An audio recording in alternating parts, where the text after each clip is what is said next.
So hello guys, welcome back to another new video. और आज की इस वीडियो पे मैं बात करने जा रहा हूँ कि आप अपने बीटा फिश के साथ कौन कौन से टैंक मेट्स रख सकते हो। लेकिन हम सभी को ये पता है कि बीटा फिश एक टेरिटोरियल क्रिएचर है और ये किसी दूसरा का कंपनी अच्छा नहीं लगता। तो ये जो भी दूसरा फिश या फिर अपने ही जैसा दूसरा फिश को देखेगा जाके अटैक कर देगा, इसलिए हम हमेशा बीटा फिश को एक ही टैंक पे अकेले ही रखते हैं।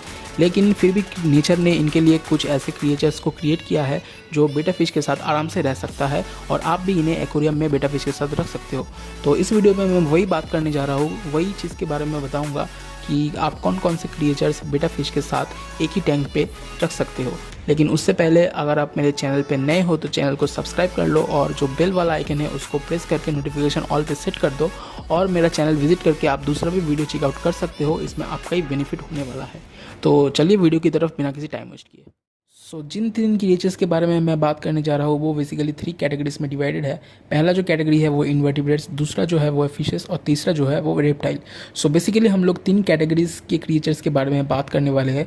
और हमारा जो पहला कैटेगरी है वो है इन्वर्टिब्रेट्स। उसमें 2 तरह के क्रिएचर्स आता है, एक है स्नेल्स और दूसरा है श्रिम्प। जी हाँ, स्नेल्स और श्रिम्प ये दोनों चीज़ आप आराम से एक बीटा फिश के साथ रख सकते हो। और जो 2 तरह के स्नेल्स आप रख सकते हो वो है एक नाइट्राइट स्नेल और दूसरा है मिस्टी स्नेल। तो ये 2 स्नेल आप बीटा फिश के साथ रख सकते हो। और स्नेल रखने से क्या होगा, मतलब आपके टैंक में जो एल्गी ग्रो होगा वो स्नेल मतलब खा के ख़त्म कर देगा। जी हाँ, एल्गी ग्रोथ कंट्रोल रखेगा। तो स्नेल एक बहुत ही अच्छा टैंक मेट है बीटा फिश के साथ रखने के लिए। सेकेंड जो आता है वो है श्रिम्प। श्रिम्प भी आप 2 तरह के रख सकते हो, एक है एमनो श्रिम्प और दूसरा है घोस्ट श्रिम्प। लेकिन श्रिम्प रखने के लिए आपको कुछ कंडीशंस फॉलो करना पड़ेगा। मतलब आपको हमेशा टैंक को मॉनिटर करना पड़ेगा कि देखना पड़ेगा आपको कि जो बीटा है वो मतलब श्रिम्प के ऊपर अटैक कर रहा है कि नहीं। मतलब हाँ, वो थोड़ा अटैक कर सकता है क्योंकि श्रिम्प उसका एक नेचुरल फूड सोर्स है। तो वो बेसिकली ट्रॉपिकल श्रिम्प के ऊपर इतना मतलब इंटरेस्ट नहीं दिखाता, लेकिन वो एक हिलते डुलती चीज़ को देख के अटैक कर सकता ही है। तो ये चीज़ थोड़ा आप मॉनिटर कीजिए, वरना वो आराम से एक बीटा फिश के साथ रह सकता है। इस लिस्ट का जो सेकंड कैटेगरी है वो है फिशेस। फिशेस आप 3 तरह के फिश रख सकते हो। ये पहला है टेट्रास, सेकंड है रेसबोरास और थर्ड है कोरिडोरस कैटफिश। जी हाँ, टेट्रा आप 2 तरह के टेट्रा रख सकते हो, एक है नियॉन टेट्रा और दूसरा है एम्बर टेट्रा। ये जो मछली है मतलब वो एक स्कूल बना के चलता है, मतलब झुंड बना के चलता है। तो बेटा फिश एक झुंड वाले मछली के ऊपर थोड़ा कम ही इंटरेस्ट दिखाता है, मतलब उनसे पंगा थोड़ा कम ही लेता है। तो आप ये दो तरह के टेट्रास रख सकते हो। एटलीस्ट 10 to 12 पीसेस रखिए अपने टैंक पे। और सेकेंड जो है वो है रेसबोरास। ये भी एक स्कूल वाला मछली है, मतलब वो झुंड में रहता है, तो बेटा फिश उसके ऊपर कम इंटरेस्ट दिखाएगा। तो ये भी आप एटलीस्ट 10 to 12 पीस रख सकते हो अपने टैंक में। और थर्ड जो फिश है वो है कोरिडोरस कैटफिश। ये जो कैटफिश है ये एकदम मतलब एक्वेरियम के बॉटम में रहेगा, मतलब वो ऊपर नहीं आएगा और हमेशा बॉटम में रहेगा। और हमारा जो बेटा है वो हमेशा सरफेस की तरफ रहता है ताकि वो इजीली सांस ले सके। तो आप एक कोरिडोरस कैटफिश आराम से एक बेटा के साथ रख सकते हो, लेकिन एटलीस्ट 2 या 3 रखना, ज़्यादा मत रखना। तो ये गया फिशेस। और इस वीडियो का हमारा तीसरा जो कैटेगरी है वो है रेप्टाइल। रेप्टाइल पे आप लोग रख सकते हो फ्रॉग। जी हाँ, आप एक फ्रॉग रख सकते हो। और जिस स्पीशीज़ के बारे में मैं बात कर रहा हूँ उसका नाम है अफ्रीकन ड्वार्फ फ्रॉग।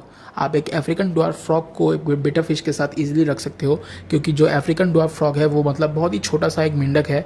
तो वो आप एक्वेरियम में रख सकते हो, वो आराम से तैरेगा, बेटा फिश भी आराम से तैरेगा। मतलब दोनों एकदम सेपरेट, मतलब हेल एंड हेवन का डिफरेंस है एज अ क्रिएचर। तो आप एक मेंढक के साथ एक फ़िश आराम से रख सकते हो, उस पर कोई दिक्कत नहीं है। फाइनली वीडियो के आखिर में मैं जो चीज़ें आपके साथ शेयर करने वाला था वो बेसिकली कुछ इंपॉर्टेंट कॉन्सिडरेशंस है जो आपको फॉलो करना पड़ेगा। प्लीज़ आप ये चीज़ थोड़ा ध्यान से सुनिएगा। पहला जो कॉन्सिडरेशन है वो है टैंक साइज़। मतलब आप अगर अपने बेटा फिश के साथ टैंक मेट्स देने के लिए सोच रहे हो तो एटलीस्ट टैंक का साइज़ 2 या 2.5 फीट या फिर उससे लंबा रखिए, ताकि टैंक के अंदर ओवर क्राउडेड ना हो। और सेकेंड जो कॉन्सिडरेशन है वो है टेम्परमेंट। आप अपने फिश का टेम्परमेंट देख के ही टैंक मेट्स देना। मतलब अगर आपका फिश ज़्यादा गुस्सैल हो तो टैंक मेट्स देने की कोई ज़रूरत नहीं है। और थर्ड जो कॉन्सिडरेशन है वो है स्कूलिंग फिश।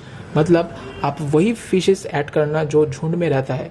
मैंने 3 फिशेस के बारे में इस वीडियो में बताया है, आप सिर्फ वही 3 फिशेस रखना, क्योंकि यही फिश एक झुंड में रहता है तो बेटा फिश उनके ऊपर हमला नहीं करता। तो हमारा फाइनल जो कॉन्सिडरेशन है वो यही है कि आप कुछ चीज़ें अवॉइड करो। फॉर एग्जाम्पल, एक मेल बेटा फिश के साथ दूसरा मेल बेटा फिश रखना और अपने फिश के साथ कोई एक बड़ा फिश रख देना।